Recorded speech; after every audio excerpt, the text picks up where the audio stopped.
하나님 말씀 모시겠습니다. 사도행전 10장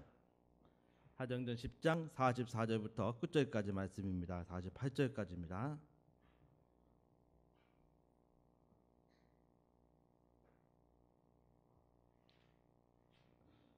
베드로가 이 말할 때에 성령이 말씀 듣는 모든 사람에게 내려오시니 베드로와 함께 온 할례 받은 신자들이 이방인들에게도 성령 부어주심을 인하여 놀라니 이는 방언을 말하며 하나님 높임을 들음이로라. 이에 베드로가 가로되 이 사람들이 우리와 같이 성령을 받았으니 누가 능히 물로 침례를 줌을 그 말이요. 같이 읽겠습니다. 명하여 예수 그리스도의 이름으로 침례를 주라 하니라. 저희가 베드로에게 수일 더 유하기를 청하니라. 아멘. 네. 오늘 말씀의 제목은 성령 충만 그 방법과 결과라는 제목으로 말씀을 전해드리겠습니다. 지난주에 우리가 성령 강림주의를 이제 지키고 이제 첫 번째 되는 주일입니다. 성령이 우리에게 다 이제 임하셨다면 이제 충만하게 사셔야 될 것 아닙니까? 다 충만하게 사셔야죠. 성령 충만이라고 그러면 무슨 뭐 어떤 느낌이나 뭐 이런 것을 이제 많이 생각하시는 것 같아요. 그래서 어떤 분은 정말 막 방언기도 하면서 막 몸을 막 흔들기도 하고 또 어떤 분은 막 그냥 주체할 수 없어서 막 계속 반복적인 어떤 그런 행동을 하고 막 그런 경우가 있죠. 진짜 성령 충만이 무엇일까? 그 현상적으로 나타나는 어떤 그런 부분일 수 있겠지만은 과연 그 모습이 진정한 성령 충만이라고 할 수 있겠는가? 기도원 같은 데 가면 이제 뭐 방언하면서 엄청난 어떤 그런 기운이 느껴지고 또 많은 사람들이 또 그에 따라서 엄청 충만한 어떤 그런 모습들이 기도하면서 막 나타나죠. 하나님께서 사람을 창조하시고 그리고 흙으로 몸을 만들었다고 그러셨잖아요. 창세기 2장에 보니까. 그리고 그 코에 생기를 불어넣으시니 생명이 됐다라고 이렇게 우리가 잘 알고 있는 내용이죠. 그 말은 곧 살아있는 영을 가진 사람이 됐다라는 말이에요. 그래서 사람에게는 육적인 요소와 영적인 요소가 같이 공존하는 그런 존재가 됐다라는 것입니다. 이것이 사람이에요. 그런데 사람이 죽으면 죽음이라는 게 뭡니까? 몸과 영이 분리가 되는 것 죽는 거라고 얘기합니다. 성경에서는 바울은 특히 이제 이 부분에 대해서 어떻게 얘기하냐면은 이 영적 요소를 가진 그 영을 속사람이라고 그러고 육적인 요소를 가진 몸을 겉사람이다 라고 이렇게 얘기하죠. 근데 이제 겉사람, 육적인 요소를 가진 사람은 육에 속한 사람이라서 세상 일을 한다는 것이고 속사람, 영적인 요소가 충만한 사람은 신령한 사람이다 라고 이제 바울이 그렇게 이야기합니다. 저와 여러분이 신앙생활 하는 이유는 바로 신령한 사람이 되기 위함이에요. 성령께서 함께 하시는, 내주하셔서 함께 하시는 그런 사람이 되기 위함입니다. 그런데 우리가 신앙생활 하면서 그러면 우리가 어떤 요소가 강하게 나타나는가 하는 겁니다. 이 문제를 아주 고민한 사람이 있어요. 바울이죠. 바울이 엄청 고민했습니다. 왜? 아니 바울은 그래도 성령 충만하여 교회를 세워가는 사람이고 전도자고 사명이 있어서 목숨 걸고 일을 하는 사람인데도 불구하고 엄청 고민한다고 그렇게 이야기합니다. 우리 로마서 7장 21절부터 24절 말씀 한번 찾아서 한번 읽어보시고 거기에 바울이 어느 정도로 고민하는지 한번 보시도록 하겠습니다. 로마서 7장 21절부터 24절까지 합독을 하시겠습니다. 네. 시작. 그러므로 내가 한 법을 깨달았노니 곧 선을 행하기 원하는 나에게 악이 함께 있는 것이로다. 내 속사람으로는 하나님의 법을 즐거워하되 내 지체 속에서 한 다른 법이 내 마음의 법과 싸워 내 지체 속에 있는 죄의 법 아래로 나를 사로잡아 오는 것을 보는도다. 오라, 나는 곤고한 사람이로다. 이 사망의 몸에서 누가 나를 건져내랴. 엄청 고민하는 겁니다. 우리가 그냥 아무 감흥 없이 읽었지만은 이 내용은 정말 고민 번민.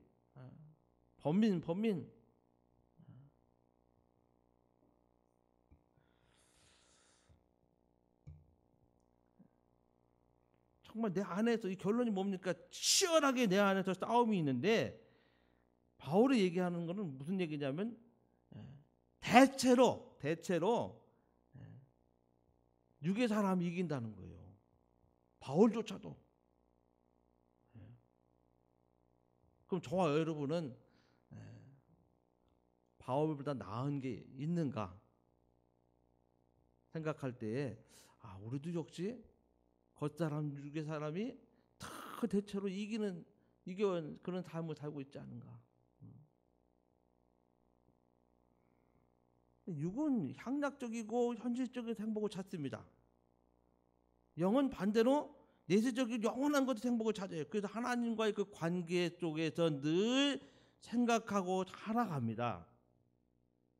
저와 여러분이 신앙생활하면서 하나님과의 그 관계를 얼마나 깊이 생각하고 하나님과의 그 관계 쪽에서 내가 살아가고 있는지, 영적인 요소가 강하게 우리를 지배하고 영적인 삶을 살고 있는지 늘 우리가 돌아보면서 하나님께서 정말 나와 함께 하실 만한 그런 요소가 많은 사람인지 우리는 그것을 고민하며 살아야 됩니다. 말씀을 듣더라도 기도를 하더라도 내가 무엇을 하든지 간에 항상 내 안에서 갈등이 있어요. 갈등이 없는 사람은 거의 없죠. 다 갈등하죠. 근데 대체적으로 우리는 육신의 생각을 따릅니다. 세상에서 통용이 되는 이치와 원리를 따릅니다. 세상 사람들이 강연을 많이 하잖아요. 요새는요. 뭐 인터넷도 보고 많이 보잖아요. 그 사람들이 성공한 얘기를 많이 해요. 감동도 받고 울기도 하고 정말 그 얘기를 듣고서 나도 그렇게 성공해야겠다. 나도 그렇게 살아야 되겠다 하는데 그게 뭐예요? 다 세상 이치를 따른 거예요. 교회 안에 그런 세상의 성공적인 성공남들이 희한하게도 충만해요. 세상의 지식과 세상의 이론들이 교회 안에 들어와서 그게 마치 예수 믿는 사람들이 이렇게 살아야 되는 게 아닌가라고 할 정도로 그런 이야기들이 많아요.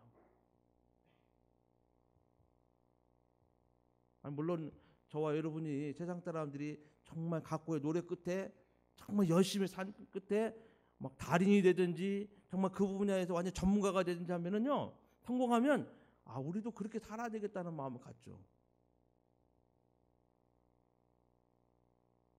그래서 성공에 대한 그 참 갈망함들이 굉장히 많아요. 근데 분명한 것은 그 다 육적인 요소입니다. 우리 하나님께서 정말 바라시는 하나님과의 우리의 그 관계 속에 하나님과의 그 올바른 그 관계 속에 정말 살아가는 것에 대한 깊은 생각들이 없는 것 같아요. 우리는 여전히 육적인 요소가 강한 삶을 살고 있어요.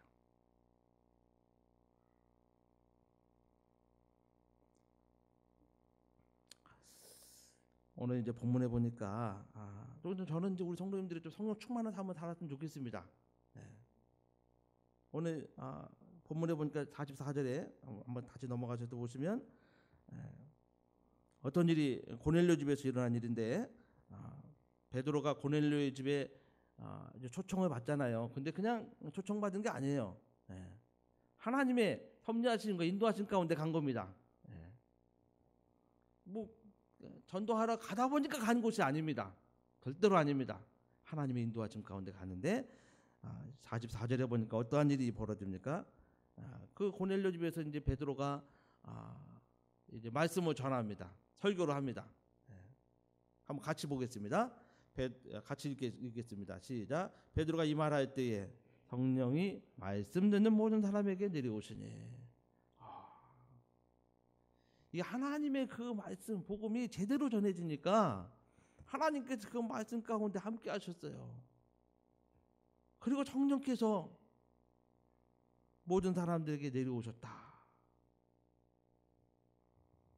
이렇게 고넬료 집에서 그와 같은 사건이 있는데, 고넬료 집에서 베드로가 설교한 내용이 뭘까요? 뭐 사도행전에서 내내 얘기하는 건데, 베드로의 그 설교 중에는 어떤 이야기냐면, 너희가 십자가에 매달아 죽인 예수님, 하나님의 아들이신데 그분이 하나님이 살려주셨다 하는 부활의 내용이고, 그리고 이제 그 이름을 힘입어서 죄에 눌린 자들이 죄사함을 얻게 해주신 분이 바로 예수님이다 라는 내용이고, 그리고 장차 다시 오시는데 산자와 죽은 자의 재판장으로 오신다는 거예요. 그러므로 너희가 예수를 믿어라 하는 얘기예요. 그 말씀을 전할 때 성령께서 그들에게 임했다. 한번 따라해보자. 성령은 그리스도의 영이다. 성령은 그리스도의 영이에요.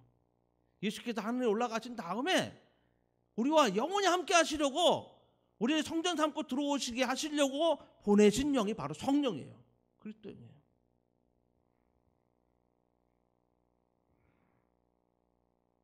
오늘 저와 여러분이 이 복음을 전해 듣고 그 다음에 성령이 우리 속에 임재했을 때, 성령이 우리 내주하심이라고 그러잖아요. 사실 이것이 뭐냐면은 바로 성령이 내 안에 들어오셔서 주인이 되셨어요. 그것을 성령 충만이라고 하는 겁니다. 그래서 늘 자기 마음대로 살지 아니하고 정말 하나님께서 원하시는 것이 무엇인지를 살피고, 하나님의 뜻을 살피고, 하나님의 말씀을 늘 생각하며 그 말씀대로 살기로 결심할 때에 주님께서 우리에게 그 말씀으로 역사하십니다. 우리의 삶의 말씀으로 인도함 받는 성령께서 우리에게 그 일을 하도록 인도하시는 그것이 바로 성령 충만함이에요.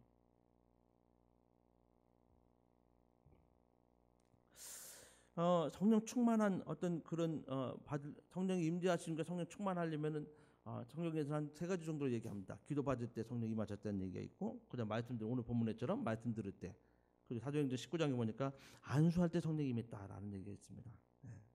저는요, 성령의 우리 안에 들어오심, 내주하심과 성령 충만을 다르게 이야기하고 싶지 않아요.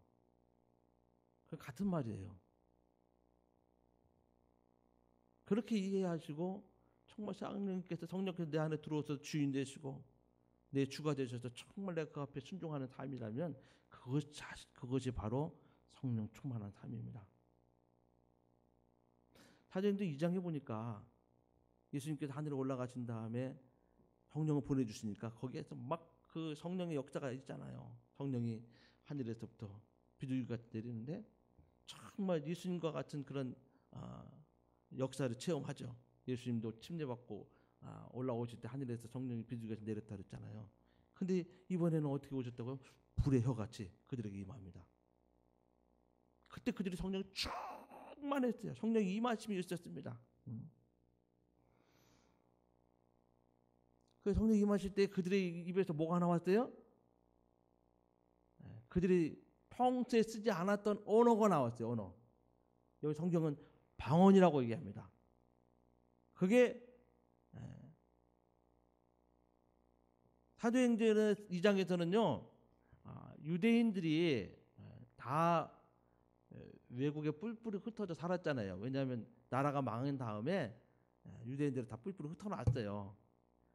근데 이 사람들이 믿음이 있으니까, 신앙이 있으니까 후에 이제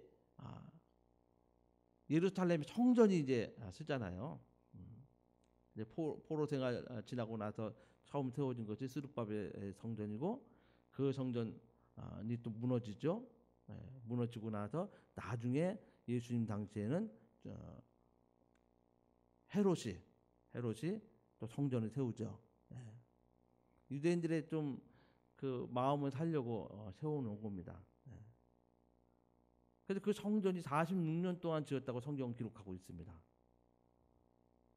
그래서 6월절 때만 되면 이스라엘의 전 세계에 흩어져 있는 이스라엘 사람들이 6월절을 지키러 성전으로 모여들어요.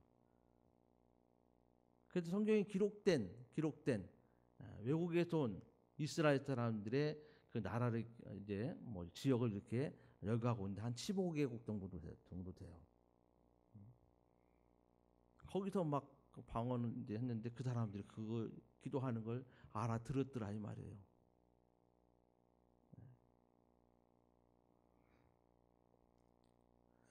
근데 오늘 본문에 보니까요, 또 놀라운 일이 뭐냐면은 그 외국에서 온 사람들이 그때 당시 다 알아들은 것처럼 여기 이방인들이라는 것은 유대인들, 이스라엘 사람들이 가르친 게 아닙니다. 백부장부터 해서 벌써 유대인이 아니잖아요. 이탈리아 사람이, 오늘날로 말하면 이탈리아 사람이에요. 백인입니다. 이 사람이 정말 하나님을 사모하는 가운데 하나님께서 그에게 환상을 보여주셔서 베드로가 이제 고넬료 가정에 이제 방문하게 되는데, 여기에는요, 그 베드로와 함께 이렇게 고넬료의 집에 온 사도와 함께 온 유대인들이 놀라는 일이 벌어져요. 어떤 일이 벌어지냐면 이방인들에게 성령이 임합니다. 여기 보니까 아주 놀랬다고 기록하고 있어요. 시민들 45절에 보면 베드로와 함께 온 할례 받은 신자들이 그랬죠. 베드로 혼자 간 게 아니라 할례 받은 신자들이 같이 갔어요. 예루살렘에서 온 사람들입니다. 이방인들에게도 성령 부으심을 인하여 놀라니, 이렇게 기록하고 있어요. 놀라니. 이게 굉장히 놀랄만한 일이었던 거예요, 그 당시에. 이건 뭘 뜻하냐면, 물론 첫째는 이제 고넬료의 가정에 정말 성령이 임하셨다는 게 놀랍고, 저와 여러분의 가정도 이렇게 성령이 임하시는 역사 가운데 성령 충만한 삶이 있는 그런 가정이 되어야 합니다. 그러길 꼭 사모하고 이렇게 정말 성령의 역사가 있는 그런 가정을 만들어야 합니다. 근데 어떨 때 임했어요? 고넬료가 하나님을 사모할 때.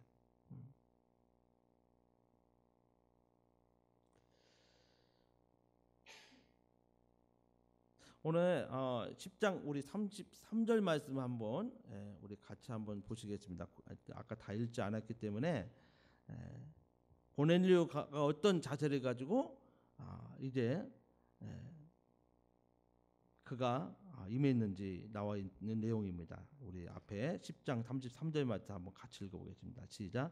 내가 곧 당신에게 사람을 보내었더니 오셨으니 잘하였나이다. 이제 우리는 주께서 당신에게 명하신 모든 것을 듣고자 하여 다 하나님 앞에 있나이다. 그러니까 하나님의 사도를 불러서 하나님의 말씀을 들으려고 다 모였는데 그게 어떤 거예요? 하나님 앞에 있습니다 라고 이렇게 고백을 하는 거예요.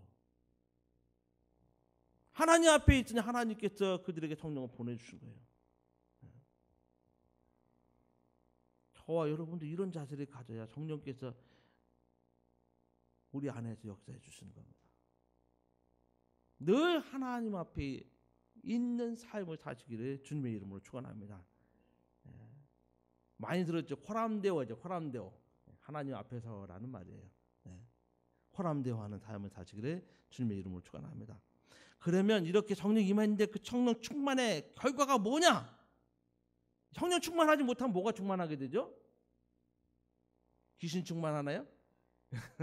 마귀 충만하네? 아니에요. 자기 충만해져요. 자기 충만. 자아가 충만해져 버려요. 그래서 성령 충만했다가 이게 무슨 얘기냐면 육의 사람이 이기면 자기 중심적으로만 살아가게 된다는 거예요. 그래서 그 증상을 금방 알 수가 있는데 그 증상이 뭘까요? 첫 번째 기쁨이 사라지고, 두 번째 남을 미워하게 되고, 세 번째 나보다 잘하는 사람을 싫어하게 되고, 열등의식이 있고 패배의식이 있고, 이런 가운데 고통의 나날을 지내게 됩니다. 힘들어해요. 굉장히 힘들어해요. 그런데 성령 충만하면 정말 자기가 중심이 되지 않기 때문에 자기를 벗어나서, 그렇게 되면 어떻게 하면 다르죠? 하나님 중심으로 사니까 하나님을 높이는 삶을 살아요. 오늘 본문에는 그 말씀을 하는 겁니다. 46절 말씀 한번 같이 또 읽어보겠습니다. 시작. 이는 방언을 말하며 하나님 높임을 들음이로라. 성령께서 임하시면 방언을 하는데 이 방언이 한 몫을 합니다. 어떤 사람들은 예수 믿을 때 성령 받았다 하는 말을 얘기해요. 그래서 방언을 못하는데도 성령 받았다라고 이렇게 이야기합니다. 그 말이 맞을 수도 있고 안 맞을 수도 있어요. 그러나 대체적으로 성령이 임하실 때에 뭘 하죠? 성령이 임하신 증거가 방언을 합니다. 그래서 방언을 하는 사람들 중에는 정말 우울감을 가진 사람도 있어요. 어떤 경우에 방언을 못하는 사람들에게. 그러면 안 되죠. 우리는 절대로 그러면 안 됩니다. 더 겸손하고 더 진실되고 더 하나님 앞에서 정말 겸손한 자세로, 낮아지는 자세로 살아야 되는 거죠.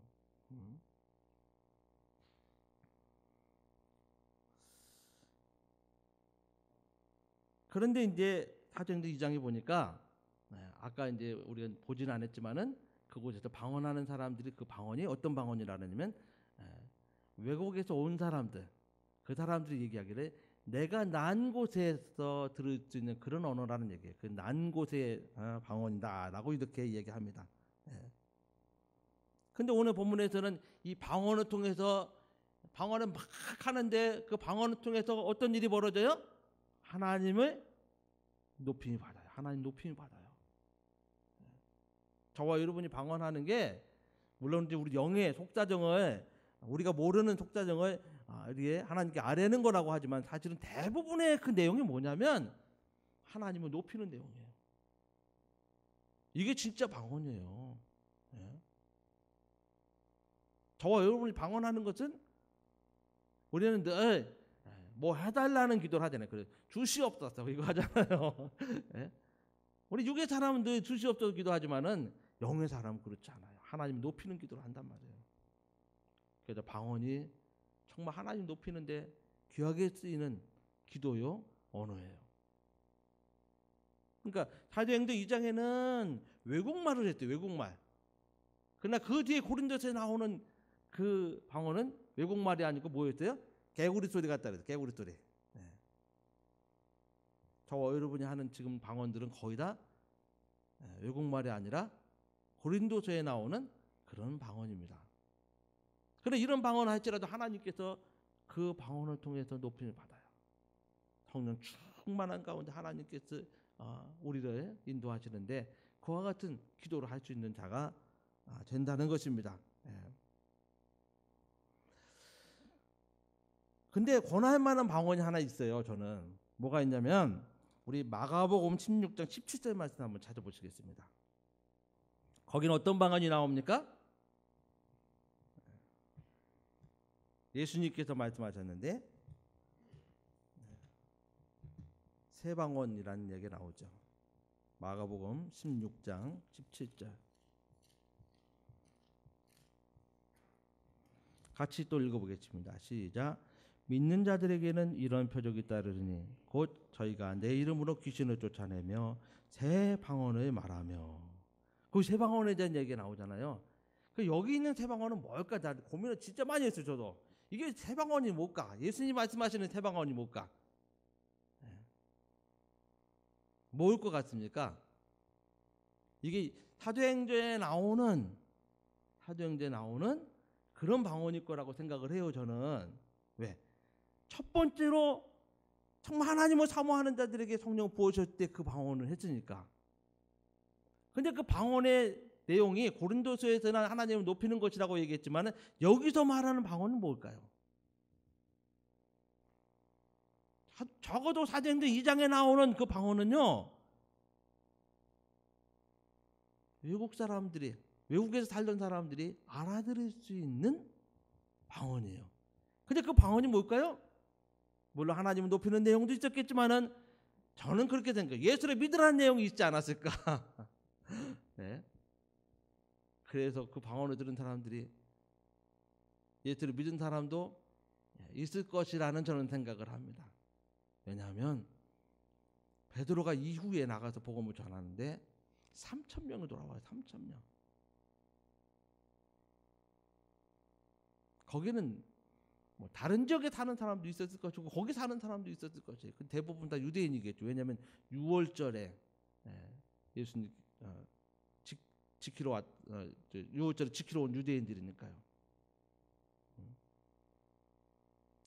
그래서 적어도 저는 여기서 말하는 방언은 뭐냐면 복음을 모르는 사람들에게 복음을 증거하는 그런 내용이었을 것다라는 생각을 합니다.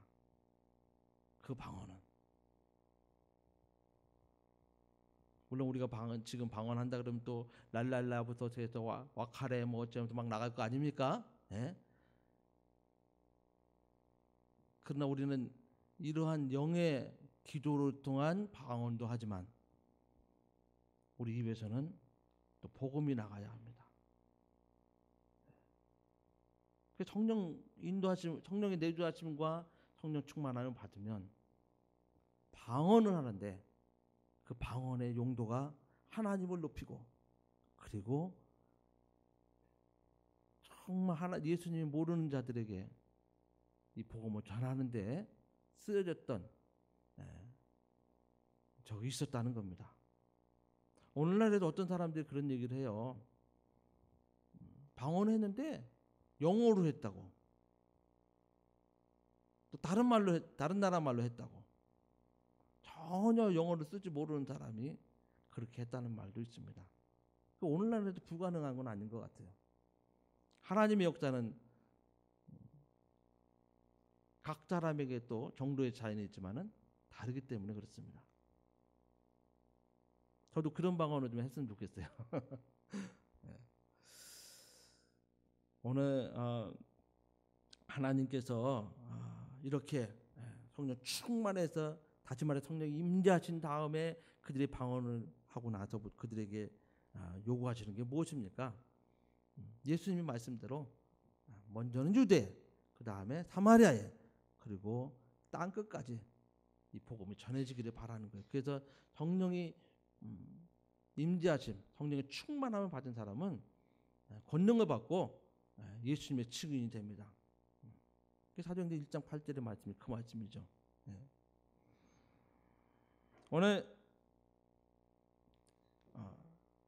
사도행전 10장 그 47절로 48절에 보면요, 이들이 이제 어떻게 하죠? 성령 받은 다음에 침례를 받아요.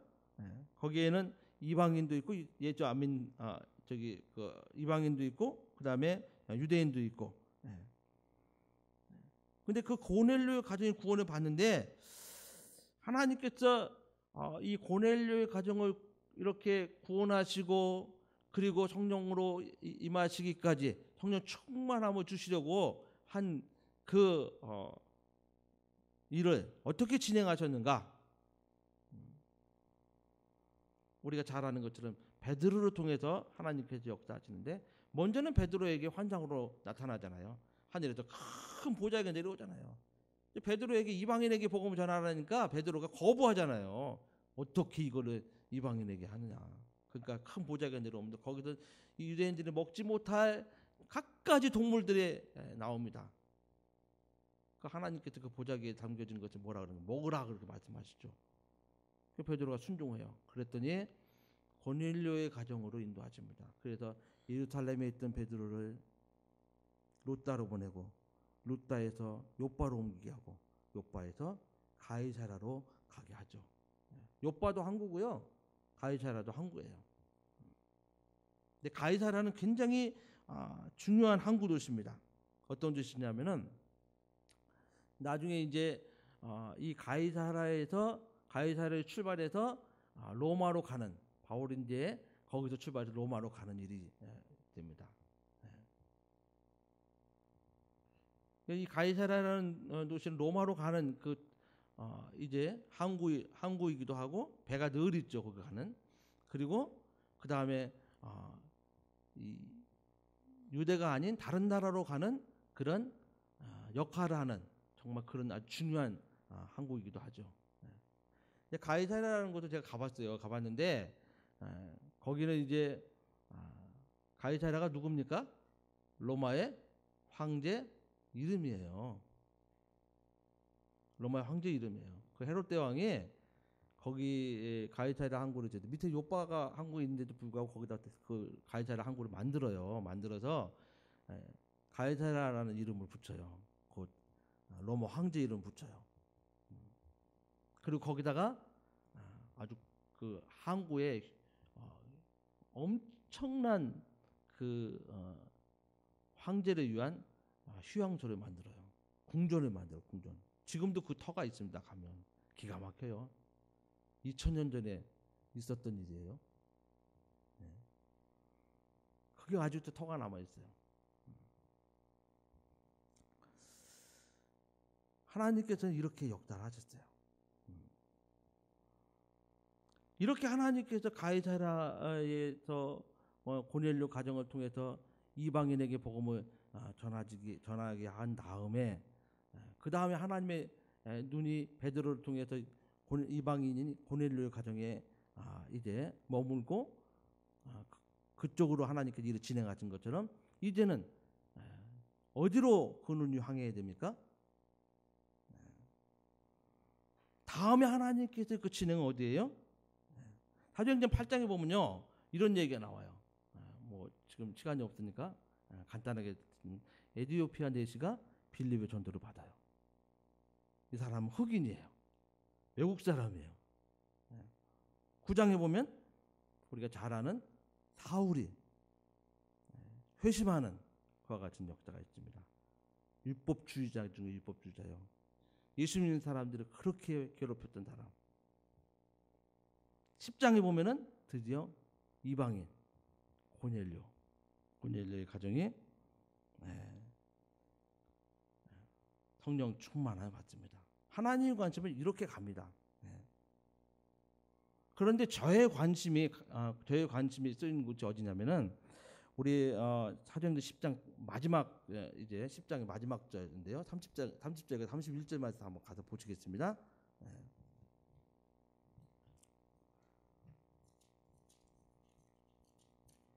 사도행전 끝이 어떻게 되죠?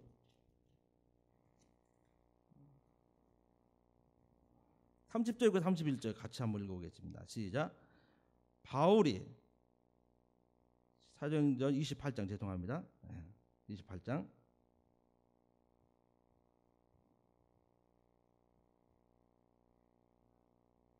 30절과 31절 시작. 바울이 온 이태를 자기 셋집에 유하며 자기에게 오는 사람을 다 영접하고 담대히 하나님 나라를 전파하며 주 예수 그리스도께 관한 것을 가르치되 그 많은 사람이 없었더라. 그랬죠. 바울이 로마로 간 이유가 뭐죠? 재판을 받으려고. 그런데 이 사람이 그 재판 끝에 어떻게 되죠? 사형을 당해요. 목배임을 당해요. 목배임을. 그렇게 죽으러 간 사람이, 그렇게 재판받으러 간 사람이 어디에 있었다고요? 감옥에 있었던 것이 아니라 셋집에 있었다. 셋집. 그것도 몇 년 동안? 이태모 2년이죠. 2년 동안. 하나님께서 로마에 바울을 보냈는데 사형에 해당하는 그 재판을 받으러 가서 감옥에 있었던 것이 아니라 밖에 나와서 횟집에서 뭘 했다고요? 복음을 전했던 거예요. 저와 여러분이 정말 주님의 명령에 귀를 기울여야 됩니다. 잘하는 것처럼 마태복음 28장 19절 20절에 그러므로 너희는 가서 모든 족속으로 제를 삼아 아버지와 아들과 성령의 이름으로 침례를 주고 내가 너희에게 분반 모든 것을 가르쳐 지키게 하라. 볼지어다 내가 세상 끝날까지 너희와 함께 있으리라 하신 말씀. 여기에 귀를 기울여야 돼요. 성령 받은 사람은요, 정말 아직 복음을 듣지 못한 영혼들에게 복음 전하는 일에 더 힘을 다해야 돼요. 관심을 가져야 돼요. 저와 여러분이 성령 충만하여서 정말 주께서 명령하신 이 명령을 지켜가는 성령 충만의 역사가 정말 열매를 맺는 교회가 되고 가정이 되고 영혼들이 됐으면 좋겠습니다. 그러기를 예수 이름으로 축원합니다. 우리 시간에 기도하실 때 이 시대는 마지막 때입니다. 성령 충만한 복음의 증인들을 하나님께서 찾고 계십니다. 그저 이 땅에서 혼자 잘 먹고 잘 살다가 오기를 원하지 않으세요.